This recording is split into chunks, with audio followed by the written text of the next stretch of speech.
Hey, I'm Isabel Burkott, and when I was 12 years old, I founded a multi-million-dollar bath and body products company called The Bomb Bath. After 5 years of building my own brand, I've discovered a passion for helping young and innovative entrepreneurs tell their stories. Hopefully, you'll be inspired by the guests here on Build-A-Biz and maybe even motivated to start a business of your own. Let's get into it. This is Build-A-Biz with Isabel Burkott. Hello, everybody. Welcome to Build-A-Biz. Today, I have a very special guest with me. Her name is Ariana Feygin, and she's a Season 6 MasterChef Junior. She's a philanthropist and a TikTok sensation, and also a longtime friend of mine. Ariana, thank you so much for joining me today. Thank you, Isabel, for having me. I am so excited to get to have this conversation with you today. We haven't seen each other in a long time, but I think we should definitely start with where we met it was called the Minnesota Cup. It was a business competition. Yeah, well, I remember I had just gotten back from competing on MasterChef Junior, which I think we could talk a little bit about. I was 12 years old at the time, and I remember seeing your sister and you speaking at that event and just being totally mesmerized and chasing you down as you were trying to leave so that I'd have the opportunity to meet you. And I think after that we got to go and tour the headquarters of your business, and I just remember that being such an inspiring experience. Yeah. So you started your journey. You had just gotten back from MasterChef Junior, and the episode hadn't even aired yet, but then you also were thinking ahead and you had a butter business, an infused butter business. So why don't you walk us through where your mind was at when you decided to create the business, and then how that kind of translates into what you're doing today? Yeah, so I think we can maybe start from the very beginning. I have been cooking since I was 4 years old, and it's always been something that I've been so passionate about. I remember the way that I got started, and it's interesting because my parents don't cook very much at all, but I always just had been so mesmerized by it, and I think it's just the ability to be so free and creative and expressive. And the way I got started was I ended up, while watching cartoons, stumbling upon this cake decorating video, and I remember thinking, this is the coolest thing, and trying to sneak into the kitchen. It was probably age 4 at the time, and climbing onto the countertop using a step stool to try and bake this cake, and I think you could probably guess how that cake turned out.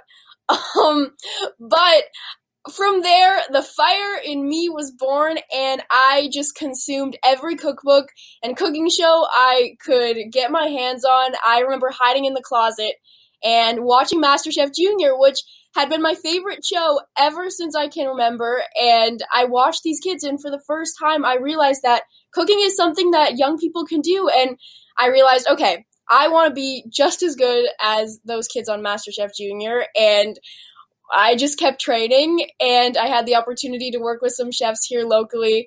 And after that, I saw that we had auditions available for MasterChef Junior, and I remember running down the stairs and just begging my parents to let me try out. And they looked up MasterChef Junior because they'd never even heard of it. And they saw that about 10,000 kids try out for the show every year, which meant that my chances for getting on were relatively none. But I think the benefit of being so young at the time was that didn't really faze me. And so we flew out. They didn't even have auditions here in Minnesota, so they only had them in big cities like New York and LA and Chicago. And what many people don't know is that I actually tried out for the show 3 years in a row before I made it on. And so I think when I met you at the BAB headquarters, I was 12 years old at the time, and I had just gotten back from filming MasterChef Junior, which had been the experience of a lifetime. And I was just thinking about what I could do to sort of leverage the exposure that I was going to get from being on MasterChef to do something good and to create this business where I could. My idea was maybe I could do something where I could make a ton of money that I'd be able to give away to help make a difference. And that's something that was instilled in me from a really young age. And that's when the idea of creating the butter company sort of came along, because I had just been brainstorming what product could I do. And at the time, something that I used in almost all of my cooking was this herb and spice infused butter, and I would baste it over the meats or put it in desserts, and it was a really delicious product, and I wanted to share it with some of the chefs that I've been working with, and I got really positive feedback, and I was like, okay, what if I take this to farmers markets and to events, and then I try and get a co-packer that could be able to help me put it into grocery stores. And I started making this product, and I realized pretty quickly that it was not very shelf stable. And it was disappointing at first because I didn't want to add preservatives to it or modify the product so that it could be refrigerated longer. And I think I'm grateful that I had that experience, though, because it made me really think about what I'm truly passionate about. And that's when I realized that my passions revolve more around speaking and cooking different dishes. And I didn't want to just be managing sort of the inventory and running the business behind the scenes. I wanted to be really creatively cooking and interacting with other people. And so I'm grateful for that experience because it sort of helped me realize what I'm truly passionate about. And I was 12 years old at the time, and it was a good kickoff into the whole product world. But it's interesting how that's been translating to everything that I'm working on now, which is kind of wildly different. Yeah, seriously. So I know you have your charity dinners now, which was like a pretty big chunk of your time was spent cooking for these charity dinners and auctioning them off. And I know one even sold for $40,000 and you were able to give that money away to charity. I'm kind of wondering where that spark in you came from, that you wanted to do nice things for people, because most 12-year-olds are like, I really want an iPhone and I'm going to save my money for that. But you're like, I want to help people. And that's really impressive to me. And I kind of want to know where that mentality comes from. Thank you. Yeah. So what some people know about me is that my parents actually both immigrated to the United States from Belarus. For those of your audience that don't know where Belarus is, that's near Russia and Ukraine, sort of in Eastern Europe. And my parents immigrated to the United States at different times, actually, both from the same place. They could have been neighbors in Belarus and met here in Minnesota, which I think is a super cool love story. But they came to the United States with $100 and 2 suitcases per person and basically built a life completely from scratch here in the United States. And so growing up in a totally different environment than my parents did, it was instilled in my siblings and I from a really young age, the values of hard work and perseverance and the values of helping other people and philanthropy work. And so that's always been something that was really drilled into me from a really young age, and that's why I'm just so passionate about it, because it was just something that was taught to me since I was really young and a value that's really important to me. Yeah, that's so cool. And then the fact that you can find something that you're passionate about and then also find another way to help people, I think that's really important. Like, for example, with my business, I'm really passionate about providing clean water to different organizations that provide clean water for villages in Kenya. And that's really important to me. And I think like seeing that you also have that instilled in you, and like all these other entrepreneurs that are around our age are, really passionate about helping other people. It's a really good thing to see. And I have a lot of faith in our generation. So I kind of want to go then to your charity dinners. Tell me some fun facts about those. Yeah, so the way that this private dining experience got started was I had just gotten back from MasterChef. It was on the heels of the infused butter product, and I was sort of thinking about how I can leverage my passion for cooking and creativity and speaking as a way to help other people. And that's sort of when I had the idea to create this private dining experience. When I got back from the show, I was able to train with chefs and culinary teams at well-known and Michelin-starred restaurants around the country that I could have previously only dreamed of visiting. For example, I went to, I think it was a couple summers ago, the French Laundry in Napa Valley, which is a 3 Michelin-starred restaurant, and got to learn from the culinary team there and have dinner. And it was probably one of the most transformational experiences of my whole food career. And so when I got back, I was thinking to myself, how can I take what I've learned from these amazing chefs and use it as a way to help other people? And that's when the sort of light bulb moment went off, and I started auctioning off this private dinner at the live auction of charity events.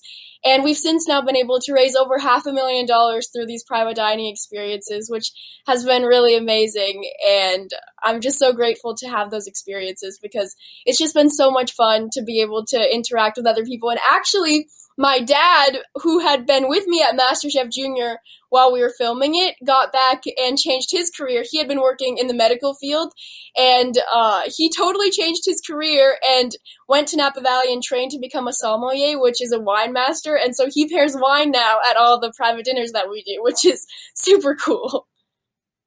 That is so cool. And it's almost like, I feel like, young entrepreneurs almost have this drive inside of them. It's almost like when you're younger, you don't really, I don't know, maybe like you don't think about consequences as much, or maybe you don't have this like fear of failure inside you because like you're sort of failing every day of your life. Like you go to school and you're like learning different things and like there's ups and downs. And I feel like maybe young entrepreneurs are a little bit more accustomed to doing that. And it's almost like you're able to be an example for people and to show people that the time to go for your dream the right time could be right now. And I think that's something really important to think about, that, you just got to go for your dream and you can't just sit on it forever and just kind of say like, oh, I'll do this after college, or, oh, I'll wait till I'm, older and have more money. It might just be something that you have to go for. Yeah, absolutely. And I think that's been something that has been really real for me is there's never going to be the right time to pursue your dream. There's never going to be the perfect environment or circumstances, and the motivation might never come. Sometimes I have to just count down 3, 2, 1 and blast myself out of bed, even though I'm tired and I maybe don't want to work very hard that day. I'm just like, the motivation's not going to come, but if you don't act on your impulse right away, your brain's going to tell you all the reasons why you shouldn't do something, not all the reasons why you should. So I have a bit of a fun question for you now. For those who don't know, I don't know how anyone could have not found your TikTok page by now, because you have 1.5 million followers, which is so insane. And I personally love your videos. I know one of my recent favorites that I absolutely have to try to make, even though I can't cook to save my life, is your Disney Princess Tiana beignets. And those seriously look so good. And you are so creative. You come up with all these different recipes somehow. And I know you're the oldest of 5, so you probably have a lot of people to cook for, and I bet they're always begging you. So how do you find these different recipes? Like, where do you find them? And then also, like, what are your top, like, breakfast, lunch, and dinner recipes that you would make for yourself on, like, a perfect day? Good question. So the way that I come up with my recipes, and I just feel like I sort of have just an endless array of ideas of foods that I want to create, like a never-ending list of dishes that I want to make. And so every day it's like a challenge for me to pick something to cook and do it. And I'm so excited about cooking different things. And I'm also really passionate about cooking foods from different parts of the world. And especially now when travel is so limited and we feel like we're further apart, I want to be able to use my cooking and my social media platform to bring people closer together and to shed light on the amazing foods and cultures from around the world. And so that's sort of where my head is at in creating different recipes for my social media accounts. For me, there's never been a shortage of ideas, and there's way too many dishes that I still have yet to cook and want to. Luckily, I'm still pretty young, so I still have a little bit of time to continue experimenting. So for perfect day of eating, and that is very hard because my favorite foods are changing constantly, and I'm constantly wanting to try new things.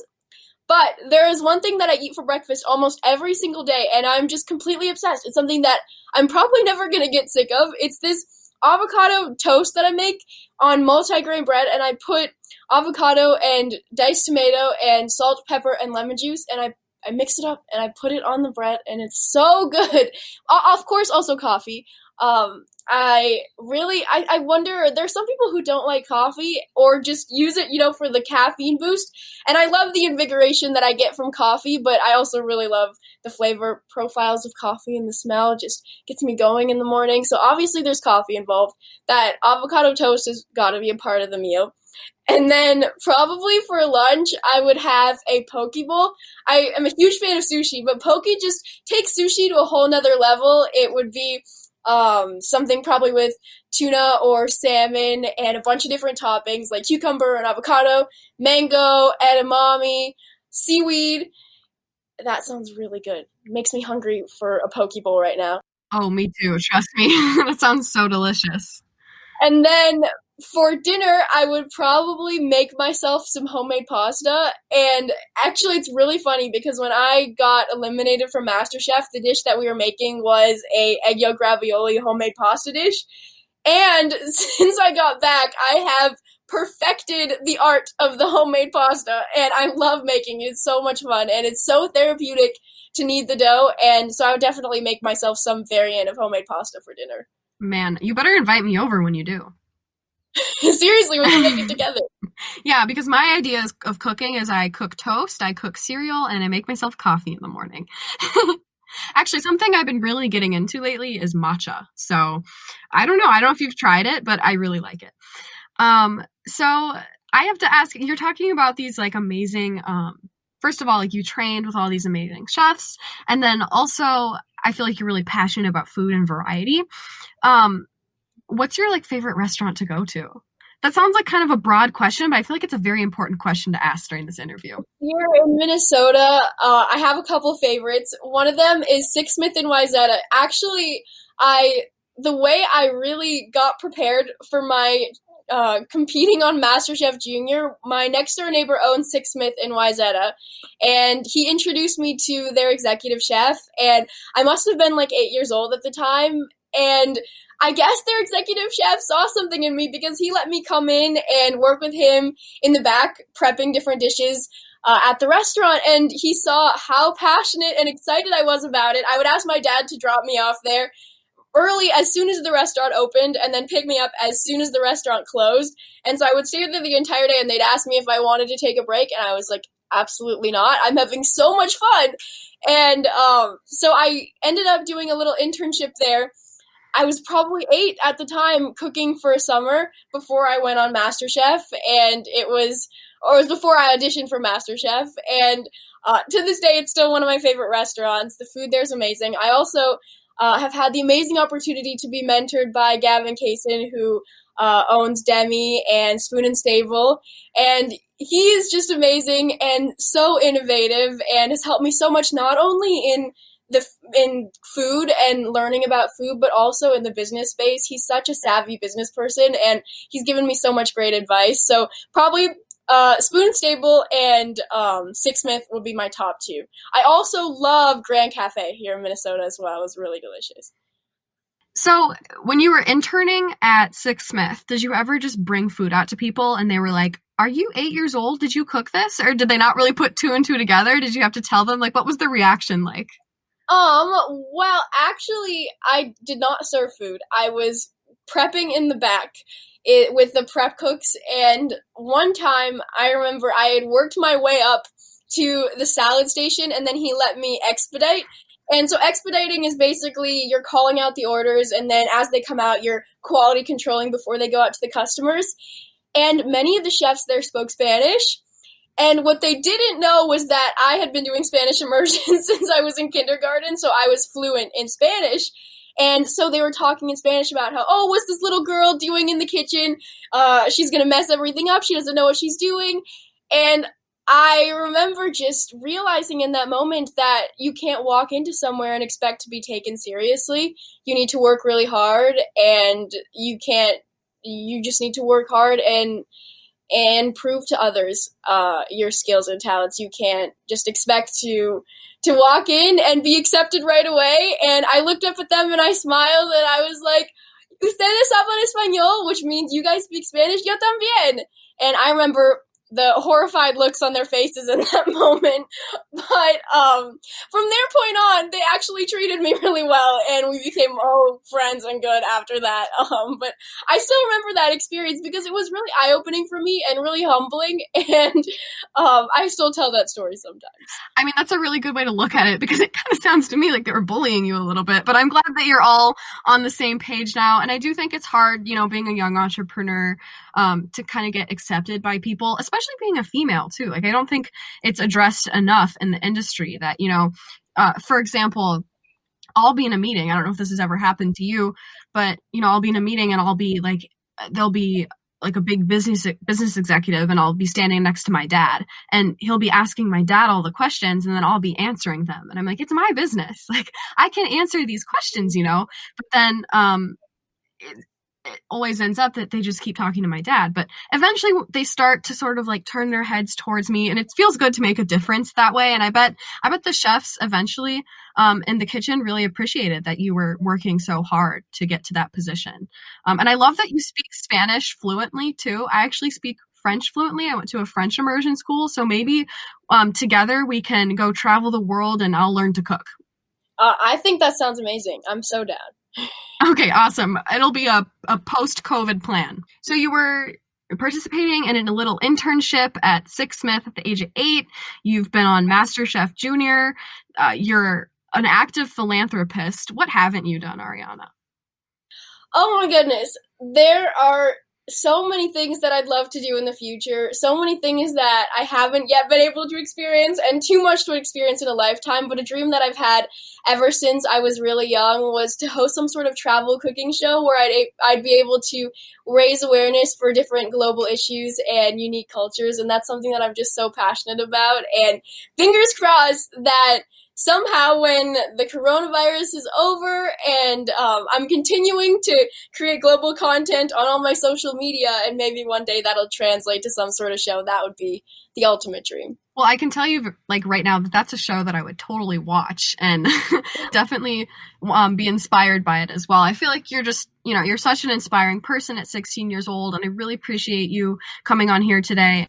So with social media being so overpowering these days for good and bad causes, I know that we've mentioned a couple times that you're TikTok famous. It's a pretty big deal. You have 1.5 million followers on TikTok. What are your views on social media? How did you get started? How have you evolved as a person when you started your TikTok and your Instagram to where you are today? Yeah, well, I've always been a huge perfectionist, and that was something that in order for me to start creating on social media, I just needed to completely let go of, which took me several years of being on social media, and I was just so paralyzed in not wanting to post because I thought, oh, well, the kids from school are going to be seeing what I'm posting, and there's so many people, they're all going to have something to say, and what if it's not perfect? What if it's not right? And I would always panic before a post, and that would stop me. And once the coronavirus pandemic put everybody in lockdown, and all the private dining experiences that I'd been doing and the public speaking that I'd been doing had been stopped, and after a couple of days of lounging around and watching Netflix, I realized that I was way too bored for comfort. And I had the idea. I was like, I've got to start creating on social media. People are all stuck at home, and maybe that's a way that I'd be able to help others, is through sharing recipes that they'd be able to cook together for parents who had been working from home, or kids who had been impacted by school closures. And that's when I started posting, and I just recently looked back at the videos that I posted a couple months ago even, and they are wildly different than the ones that I'm creating now. And if I didn't get started somewhere and just let go of the need to be perfect and just start creating, I knew it wasn't going to be a Hollywood production, and it was definitely far from, but I wouldn't have learned. And I have learned so much through this experience. I think it's given me so many skills that I'm able to take with me now and use in the future, and I'm really grateful for it, and I think I'm just going to continue to get better over time. But if I didn't shed that initial need to be perfect, it would have continued to paralyze me, and I never would have been able to get over that and grow. Mm-hmm. That's really good advice. And also, I think that we can kind of relate that back to what we were talking about earlier, like when you're young, when you're a young entrepreneur, you just kind of go for your dreams, and it's a little bit easier, I guess, to get out of your box. But I think also, as you're growing up too, that starts to kind of go away. So if you can just kind of like have one final push and just be brave for a moment, that could maybe give you like a lifetime of opportunities, which is really cool. Absolutely. You just need to take the first step. It may be really difficult. You might not feel the motivation, but it's really important just to shut out the noise that's going on in your own head, and you know your self-worth, and you know what you're passionate about it. You just need to take the first step. Don't wait. Don't let your mind take over. Just go for it. Well, Ariana, thank you so much for joining me here today. I'm seriously so in awe of you. I feel like I've almost watched you grow up in a sense from the time I met you when you were, 12, and now you're 16, and it's so crazy. And honestly, I can't wait to see what you do next, too. And I know that we're going to be keeping in touch, and you just let me know if you ever want to have a cooking day together. Oh, definitely.